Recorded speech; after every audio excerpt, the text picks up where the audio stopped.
5ला आम्ही पैदल निघतो उद्यापासून. 14पर्यंत आम्ही सगळ्याच्या आपल्या लावतो.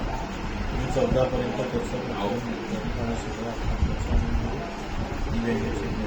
टाका. आमची माझं ऐकून द्या. माझं लढाई सरकार सोबत आहे की तुमच्यावर येऊ नये एवढी विनंती आहे. आता आम्ही तिथून रद्दाकडे कलेक्ट करतो.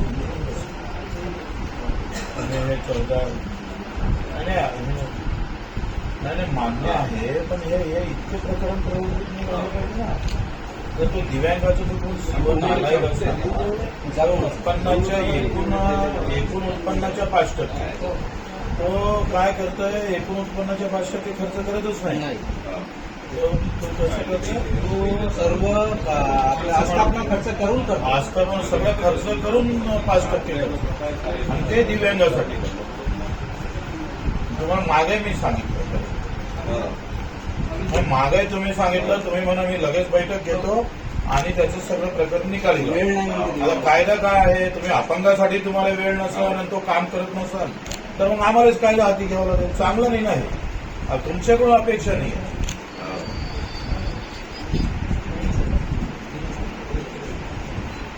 अहो तुमची पण तो साला शिवा ऐकत नाही, त्याला मारायला जाऊ का मी? काय अपेक्षा आहे? तुम्ही अधिक गुन्हा दाखल करून देऊ पाहिजे.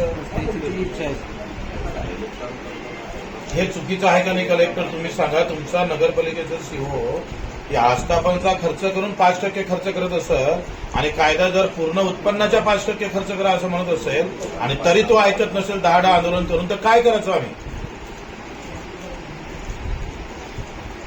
मीटिंगचा विषयच नाही. अहो कायदा काय म्हणतोय, तुम्ही एक पत्र लिहा का त्या एकूण उत्पन्नाच्या 5% खर्च करावं लागतं. त्याच्यासाठी काय मीटिंग घ्यायची आहे? त्याला फोन करून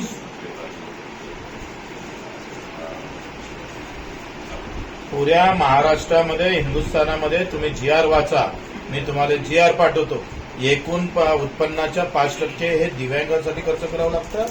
एकूण उत्पन्नाच्या 10% महिला बालकल्याणासाठी खर्च करावं लागतं आणि एकूण तुम्ही सीओ होते, तुम्हाला हे माहीत असलं पाहिजे.